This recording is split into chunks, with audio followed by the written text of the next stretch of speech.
आज बहुत ही ऐतिहासिक दिन है और समस्त देशवासियों को, और क्योंकि आज हम सिरसा के बड़ागुड़ा में हैं, यहाँ अंडरपास का उद्घाटन भी है।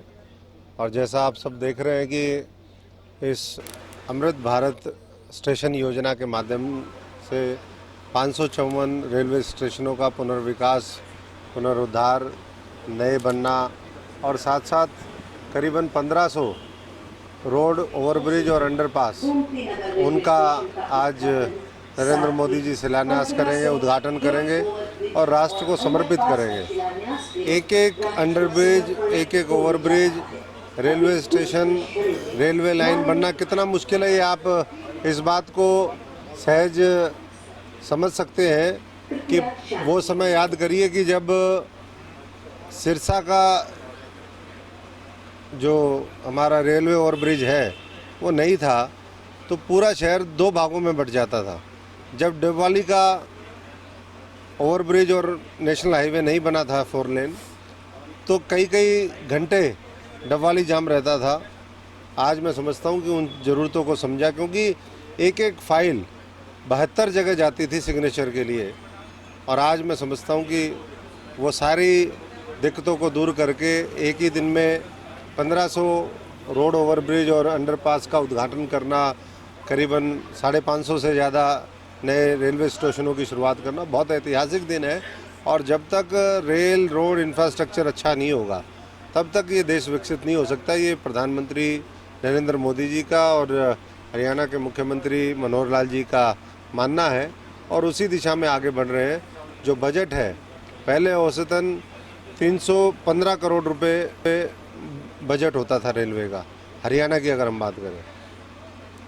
पिछले वर्षों में 2024-25 में अगर हम देखें तो 2861 करोड़ रुपए, 9 गुना ज़्यादा बजट वो दिया गया, जिसके माध्यम से मैं समझता हूँ कि पूरा आज हम देख रहे हैं इतना 15 नए रेलवे स्टेशनों का भी आज उद्घाटन है हरियाणा के। बहुत बड़ी उपलब्धि ये है। और नई रेलवे लाइन का भी पिछले दिनों रेवाड़ी से जिस दिन प्रधानमंत्री जी एम्स का उद्घाटन करने, शिलान्यास करने आए, उस दिन उन्होंने नई रेलवे लाइन का भी उद्घाटन किया, जो रोहतक हांसी है वाया महम। और ये नई रेलवे लाइन बनने के बाद बठिंडा, फिरोजपुर, सिरसा, ये जो ट्रैक है, इस पे सुपर फास्ट ट्रेन, शताब्दी ट्रेन, उसका भी रास्ता प्रशस्त होता है। तो आज इस इलाके के लिए, जो कृषि के क्षेत्र में तो इस देश में अहम भूमिका और योगदान देता है, लेकिन जहां उद्योग धंधों की कमी रही है, रेलवे की बेटर कनेक्टिविटी के बाद मैं समझता हूं कि यहाँ उद्योग धंधे और स्थापित होंगे, रोजगार के अवसर मिलेंगे। और ये जो कहीं ना कहीं विकास की दृष्टि से हम देखें तो टेल पे आ जाता था ये इलाका। इस भारतवर्ष के 2 हिस्से होने के बाद, हिंदुस्तान पाकिस्तान बनने के बाद, ये जितना इलाका है जो बॉर्डर का है, वो सरकार की विशेष प्राथमिकता है कि हम इसको बहुत तेज़ी के साथ आगे लेकर के जाएं, और उसमें ये सरकार काम कर रही है। और मैं समझता हूं कि जब 2024 में 400 का आंकड़ा पार होगा, तीसरी बार नरेंद्र मोदी जी के नेतृत्व में एक बार फिर सरकार देश में बनेगी, प्रदेश में मनोहर लाल जी के नेतृत्व में सरकार बनेगी, तो और तेज़ी के साथ विकास कार्य होंगे और बहुत तेज़ी के साथ ये तीसरी बड़ी अर्थव्यवस्था पूरी दुनिया की बनेगी। चुनावी वर्ष है, इस साल 2 बड़े इलेक्शन होंगे, हरियाणा विधानसभा, लोकसभा का चुनाव। बीजेपी की क्या कुछ तैयारी कर रही है? बीजेपी की तो तैयारियां ही तैयारियां हैं। सरकार अपने उद्घाटन और शिलान्यास, और रोज़ कुछ न कुछ, मोदी जी कल भी गुजरात में आपने देखा एक नए ब्रिज का उद्घाटन किया, तो रोज़ चाहे वो उत्तर प्रदेश हो, हरियाणा हो, गुजरात हो, महाराष्ट्र हो, बिहार हो, नॉर्थ ईस्ट हो, कोई देश का, दक्षिण भारत कहें, पूरे देश को एक सूत्र में पिरो करके बहुत तेज़ी के साथ हर भारतवासी, 140 करोड़ भारतवासियों की भावनाओं के अनुरूप वो काम ये सरकार कर रही है। और आने वाले समय में और आपको फ़ायदा दिखेगा। और सरकार तो निश्चित है, विपक्ष भी ये मान रहा है कि 400 पार होगा।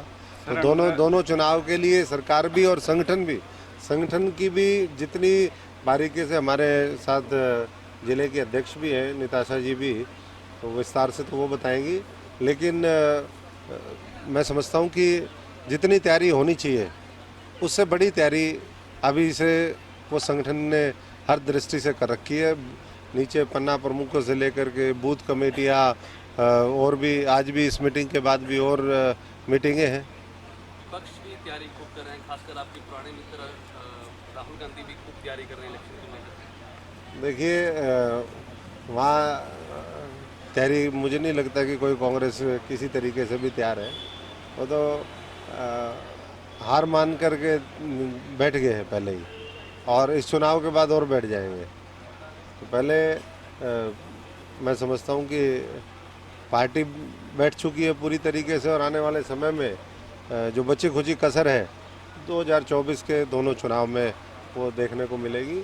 अब सब लोग मन बना चुके हैं और चुनाव के लास्ट में कुछ होता भी नहीं है। उनके पास तो उम्मीदवार ही नहीं है, गठबंधन के पास भी उम्मीदवार नहीं है, मिल करके गठबंधन कर रहे हैं। जो एक दूसरे को गाली देते थे वो आज एक साथ आ गए। पूरा विरोधाभासी मानसिकता वो देखने को मिलती है। तो बेमेल गठबंधन है। इंडी गठबंधन का क्या भविष्य है? इंडी गठबंधन का जो जनता बचा खुचा करके देगी 20-30-50, उसमें उनको गुजारा करना पड़ेगा। तो दिखाने के लिए थोड़ा बहुत विपक्ष जनता छोड़ेगी भी, लेकिन वो जनता को हम इतना ही कहना चाहेंगे कि वो विपक्ष की भूमिका फिर नहीं निभाएंगे, ना संसद में निभाएंगे ना विधानसभा में निभाएंगे। तो फैसला क्या करना है, अगर वो चाहते हैं कि भाई मोदी जी के जो सपना है 400 पार का उसको 500 पार पहुंचाना है तो वो भी पहुंचा सकते हैं। कांग्रेस और आपका गठबंधन कैसे देखते हैं, कांग्रेस और आम आदमी पार्टी? देखिए गठबंधन तो आप सब जानते हैं कि ये हताशा निराशा में लिए गए फैसले हैं कि किस तरीके से नरेंद्र मोदी जी को, भारतीय जनता पार्टी को रोका जाए। लेकिन जो वर्षों से लंबित मामले हैं, चाहे वो 550 साल पुराना राम मंदिर निर्माण का कार्य हो, चाहे धारा 377 हो, चाहे वो महिलाओं के लिए, चाहे मुस्लिम महिलाएं हों और के लिए जिस तरह की योजनाएं और जिस तरीके के फैसले लिए, 3 तलाक वाला मामला जो है उसको ख़त्म कर दिया गया। तो नारी शक्ति सम्मान, महिलाओं के लिए 33% आरक्षण विधानसभा लोकसभा में हो, ये बहुत बड़े बड़े फैसले हैं। और सबसे बड़ी बात यह है कि जो इस देश की जड़ों में बैठ गया था भ्रष्टाचार का जो दानव, उसका भी अंत करने का काम वो भारतीय जनता पार्टी ने और नरेंद्र मोदी जी ने किया है। तो इन चीज़ों का लाभ जनता तक पहुंच रहा है, और जो लाभ मिलेगा तो मैं समझता हूं कि वो विकसित भारत के लिए 2047 का विकसित भारत पूरी दुनिया में अग्रणी हो, उस सपने को पूरा करने के लिए लोग बढ़ चढ़ करके फिर हिस्सा लेंगे। खासतौर से जो फर्स्ट टाइम वोटर हैं उनसे भी हम गुजारिश करेंगे कि वो भी अपना पूर्ण सहयोग करें और देश को आगे बढ़ाने में अहम भूमिका निभाएं। सर, इस तरह के ਜਿਹੜੇ ਅੰਡਰਬ੍ਰਿਜ ਤੇ ਜਿਹੜੇ ਰੇਲਵੇ ਸਟੇਸ਼ਨ ਦਾ ਪੁਨਰ ਵਿਕਾਸ ਹੈ, ਉਹ ਕਈ ਜ਼ਿਆਦਾਤਰ ਜਿਹੜੇ ਸਾਲ ਡੇਢ 2 ਸਾਲ ਹੋ ਗਏ ਉਦਘਾਟਨ ਹੋਣ ਕੀਤਾ ਜਾ ਰਿਹਾ, ਇਹਦੇ ਪਿੱਛੇ ਇਹ ਹੈ ਵੀ ਚੁਣਾਵ ਨੇੜੇ ਤਾਂ ਕਰਕੇ ਤਾਂ नहीं, देखिए बहुत जगह क्योंकि एक साथ बड़े प्रोजेक्ट्स हैं तो समय नहीं मिल पाता, हर जगह रेलवे मंत्री प्रधानमंत्री जी नहीं पहुंच पाते। तो ये आप देखिए कि हम लोगों ने जो चीज़ चालू होती गई वो समर्पित करते गए, और जो अभी चालू हुई है वो एक साथ मिल कर के आज 554 हमारे रेलवे स्टेशनों का और 1500 ज़्यादा अंडर ब्रिज और ओवर ब्रिज का उद्घाटन है। तो जो चीज़ तैयार होगी वो राष्ट्र को समर्पित होनी चाहिए।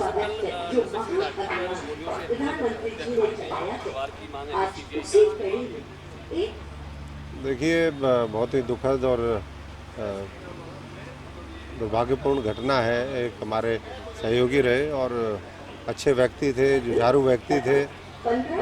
कल जिस तरीके से हुआ, कौन लोग इसके पीछे हैं, सरकार ने अपनी तरफ से, मुख्यमंत्री जी ने भी कहा है कि दोषियों को बख्शा नहीं जाएगा। एसआईटी और तमाम जो भी एजेंसीज है, सीआईडी है, वो अपना काम कर रही है। लेकिन अगर परिवार चाहता है तो मैं समझता हूँ कि सरकार को कोई वो नहीं है, जो दोषी है उसको पकड़ने के लिए पूरी सरकार लगे।